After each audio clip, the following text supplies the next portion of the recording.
It is rolling. So, very welcome once again to As Above, So Below. Today, we are here reunited to talk about something that nobody wants to talk about, and that's the truth. We're going to talk about the very heavy and burden transit that is going to be Saturn retrograde in Pisces. Okay. I wanted to give you a heads up because I'm a Pisces myself, and if, for an instance, Saturn in Pisces has given me the ability of stop overthinking and just do what it's the most practical thing. The other way around, it's a little bit pessimistic and I feel a little bit isolated. So let's get real about this. And I guess this is going to be the title of this new video, because Saturn in Pisces is all about getting real. Okay, today I'm talking about this subject with the help once again of Monty Farber. Karma Cards is an amazing astrologer, so you should check up on and it's a historic one. Him and Amy Zerner are just amazing creators and astrologers. So go check on their work. So where do I begin? Saturn in Pisces is going to be a lot, okay? Saturn is going to be in Pisces until 2026, yada, yada, yada. We already know that, but it's going to be retrograde from the 29th of June, and it's the end of this month, I know. At exactly the same day that Lilith is going to transit into the sign of Libra, and it's going to stay there until the 15th of November, okay? So we're going to have Saturn and Pluto retrograde at the same time and working in almost in a very similar way, okay? If Pluto is transforming, Saturn is putting, the salt on the wound and saying, well, you have to work where it hurts, okay? You're not done yet, okay? It's not your time yet. You're still not done with this. You have to work a little bit harder in this particular thing. And because Saturn in Pisces is all about empathy and having empathy with your own failures and fragilities and vulnerabilities and dreams. It's just like, okay, is this possible for me to do in this lifetime, or am I being too naive? Am I working towards this goal and towards this dream, or am I just uh, dreaming wide awake and doing nothing and just because Pisces is also the sign of victimhood and being a martyr. Sometimes we say, oh, okay, never mind, I'm not going to achieve this in this lifetime, I'm not going to achieve that in this lifetime, it's going to be completely impossible. Well, Saturn gives you the impression that you have to be disciplined to get to your dream, and Pisces is the dream, okay? At the same time that we are being gentle with ourselves and others. So Saturn is just like you see in this picture. It is the restrictive father. Usually when we have a Saturn next to our moon or sun, we are really people that we are really critical of ourselves, okay? So this brings us maturity, okay? Do not be afraid of Saturn, okay? Saturn is just really the authority figure that says you have to work harder. You'll get there if you work harder, okay? So it's just to get real, avoid overthinking and get real what you really want, okay? And then we have Pisces, okay? And Pisces, we have the spirituality, the knowledge. You can also have a lot of insight during this time, because when we have Saturn direct, you see the things that happening. You're building up, okay? Saturn direct is building up. You're building up, you're constructing, okay? You are doing something, and it's growing in front of your eyes. When it gets retrograde, just like Pluto, the transformation is more internal than anything else, okay? Because Saturn will always be connected to karma, is you getting real and doing, trying to reflect on several themes. And this is going to be a really reflective time until November, the 15th of November. So because this is hitting in different aspects, you know, the the um, the signs that are going to be most affected with this, because Pisces is a mutable sign, is going to be Gemini. This is an air mutable sign. Virgo, earth mutable sign, and of course Sagittarius, that is a mutable sign as well, in a fire element. So this is getting real with everything that's with what's happening to you. You can have insights. You can acknowledge that perhaps you idealize too much of something in your life. It could be a friend, it could be a lover, it could be your work, it could be your health, it could be your lifestyle, something, you know, your work. But it's, you know, you can accomplish your dreams if you get real, if you get disciplined, if you start working, if you have limits imposed, if you have boundaries, okay? And Saturn is going to make you think about all of that, okay?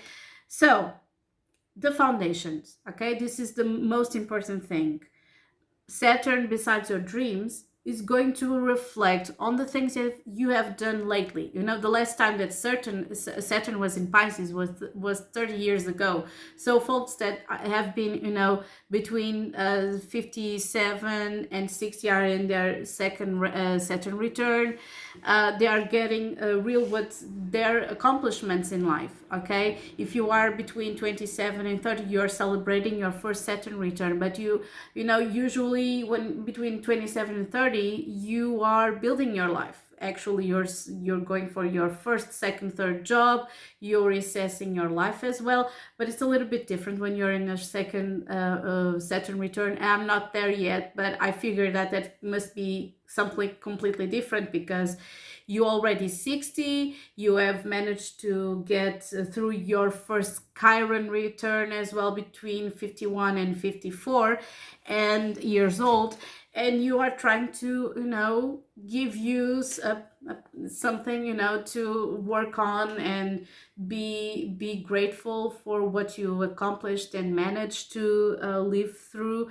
And it's a very reflected time. It's very emotional because this is Pisces, and usually people reflect a lot on their wounds, on their traumas, on their dreams, on their personal growth, and not if they have the house of their dreams or if they earn a lot of money. Pisces is connected to something that is not palpable, it's not tactile, it's something that's connected to if you are happy or not, okay? If you manage to be happy and live certain things in the company of certain people, okay?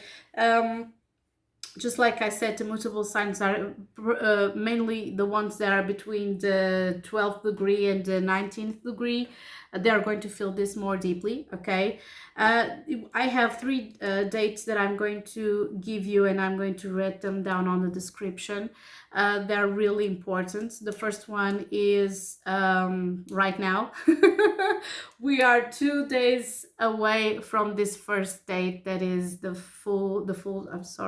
new moon in Gemini. It is doing a huge square with Saturn in Pisces, and it's like a wake-up call, okay? It's just like a wake-up call, because squares cause a lot of discomfort, and because they cause a lot of discomfort, it's just like, okay, this is what I think, this is what I want to acknowledge. What should I do to align what I think and what I want to what do I want to get done in my life? What is my dream? Is the way I think aligned with my dream? Are they my emotions aligned with my dreams and what I want to do? So this moon is going to be square Saturn, sun is going to be square Saturn.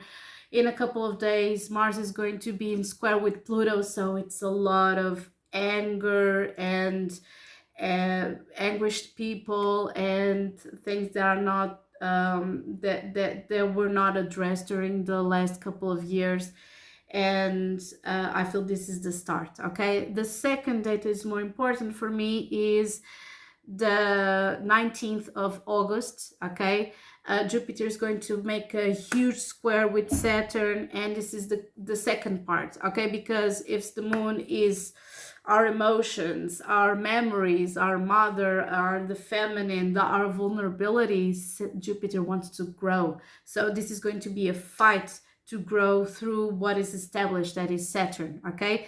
The third date, the most important date, is the 30th of September. Mars is finally going to make two trines, and this is going to be the good part of the story. Mars is going to make Mars in Cancer is going to make a trine with Saturn. So this is a lesson to integrate our changes in the things that we started to do. Mars is all about action. So you're not going to try to fight anything. You're going to be building up, because Mars is edifying something next to Saturn. And then we have on the 4th of November, we have the Sun in Scorpio making a trine with Saturn. So you feel more centered, you're more satisfied with what you're doing in your life. Perhaps the things that you are going to manifest in this new moon in Gemini, you're going to see the difference when we get a full moon in Gemini during Sagittarius season. So go for it, okay? Well, now this is a time to talk about the impact on the several signs, okay? We have Aries, Taurus, Gemini, Cancer, Leo, Virgo, Libra, Scorpio, Sagittarius, Capricorn, Aquarius, and Pisces. I don't know why I said that in this particular order, but it was just, you know, I'm just lots of work today. Sorry, just just have to make a pause.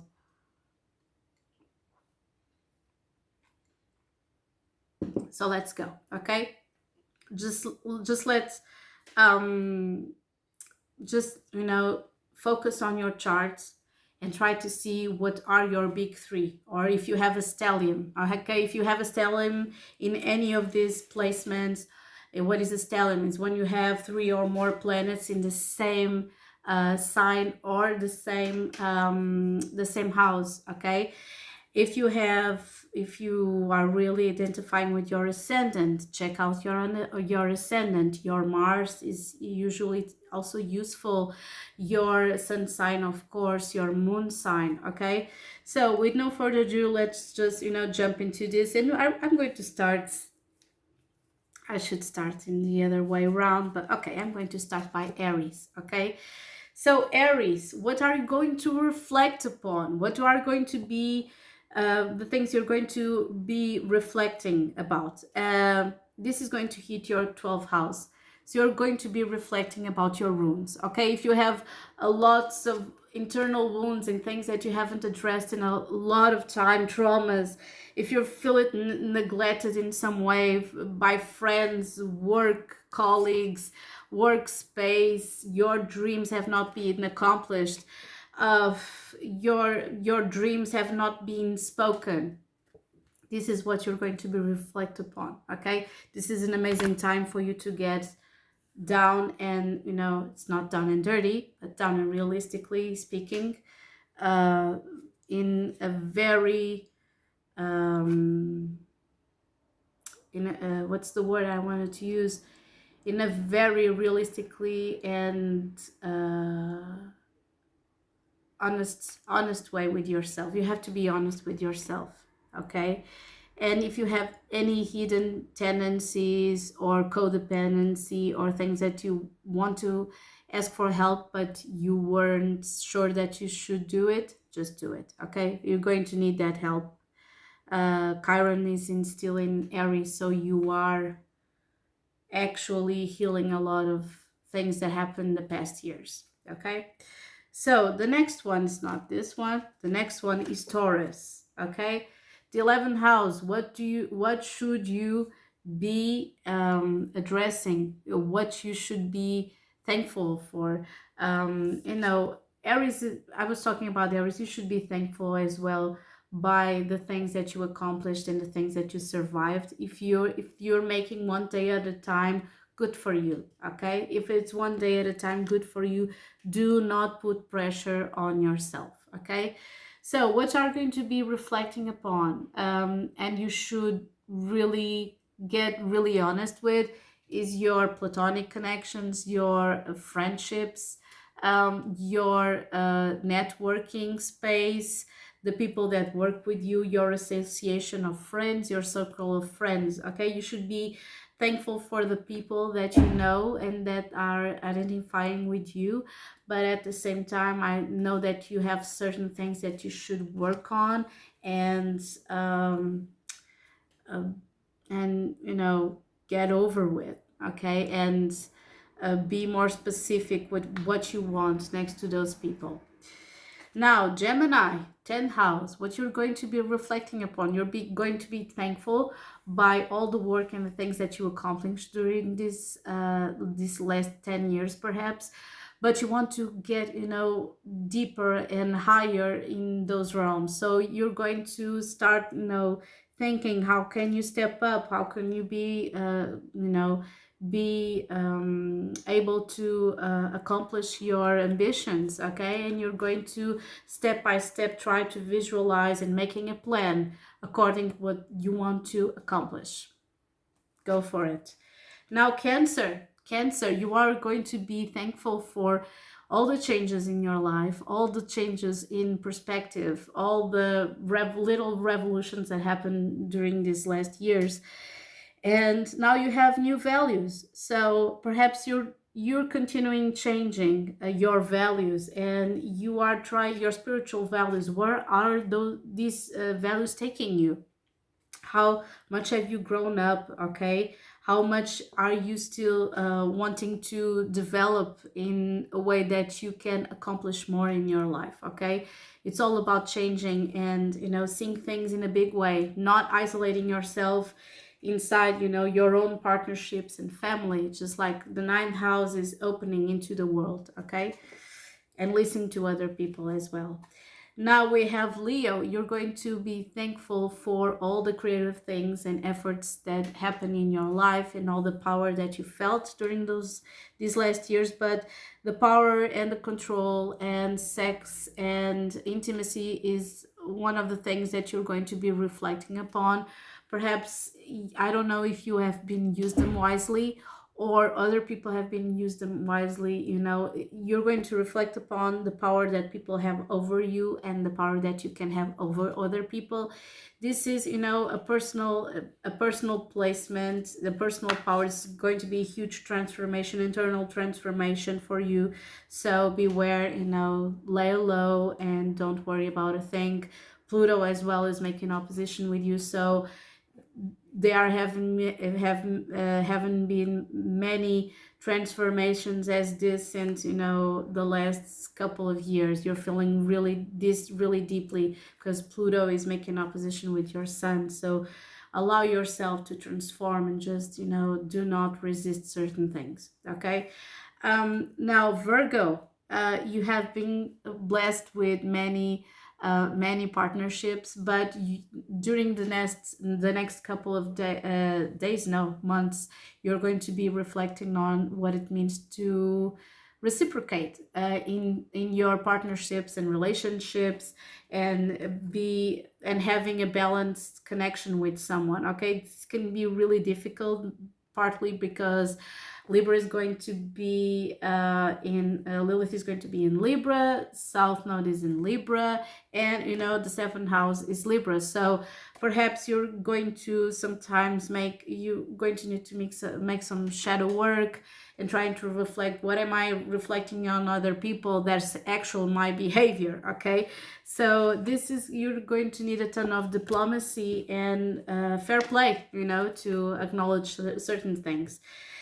After that, we have Libra on 6th house. What are going to be thankful for? Your change in work and change in perspective in life and prioritizing yourself and your needs.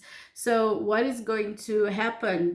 You're going to try to reflect on your goals, on your routines, what you want to accomplish in your day-to-day life, your work, and perhaps your own health, your, I don't know, workout, I don't know, something that has to do with your day-to-day basis, the life that you want to, perhaps you're going to manifest in this next new moon, the way that you want to live your life day to day. I want to wake up and I want this to happen and that to happen, and what do I have to do for this to happen? And I feel that you're having a very strong insight during this time to be more even more practical with the way that you want to live your life. Okay, after that I'm seeing a Scorpio. Okay, and what you have to be thankful for until this time, well, by being creative, to be alive and be a really thrilling creative person. Okay,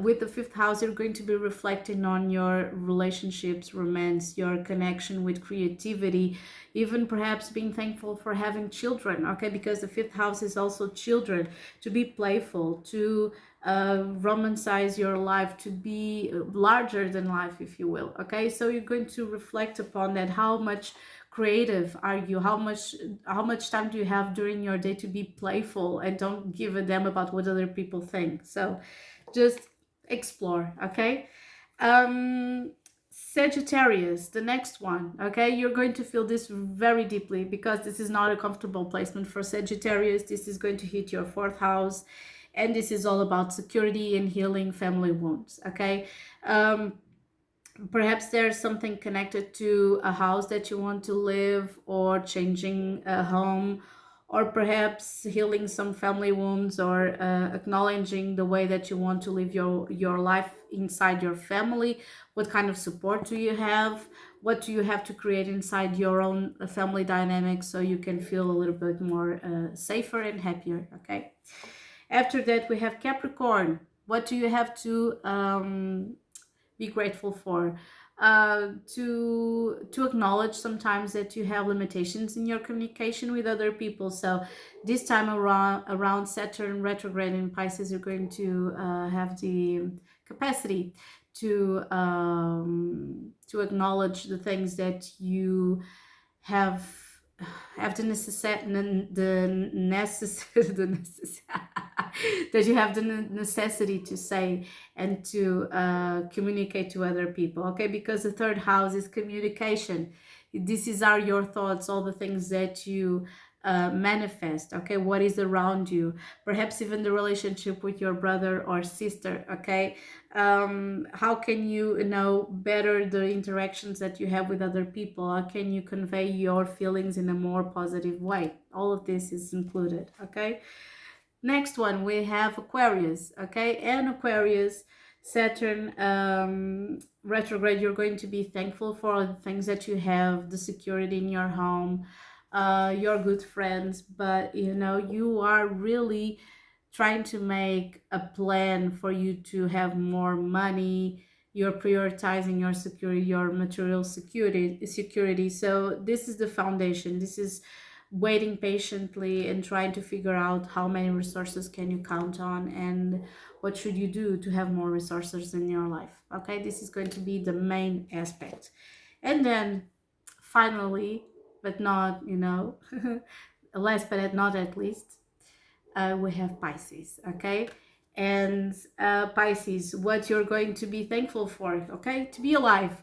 The first is this is the first. Okay, how to be alive, and what you're going to really reflect on, how to grow up, because Saturn is in Pisces for Pisces to be more disciplined with their goals, to be more serious, more responsible, not being so influenced by other people's actions and needs sometimes, because we all know that Pisces can abandon their own needs and day-to-day occupations to help other people. And I feel that Pisces is really in their villain era, as they are, prioritizing their own needs and saying, no, I cannot do this anymore. And so Saturn retrograde in Pisces is going to allow us to think a little bit more about ourselves. How can we grow up? How can we be more responsible, more mature? Our desires, our actions. What do we have to work on? And of course, our physicality. It's very important. If you're starting some kind of workout, eating better, sleeping better, doing better for yourself, just go for it. Okay, go for it. So that's it. I hope this has been useful for you guys. Many kisses as usual. Have an amazing week and month of June. And this is it. Over and out.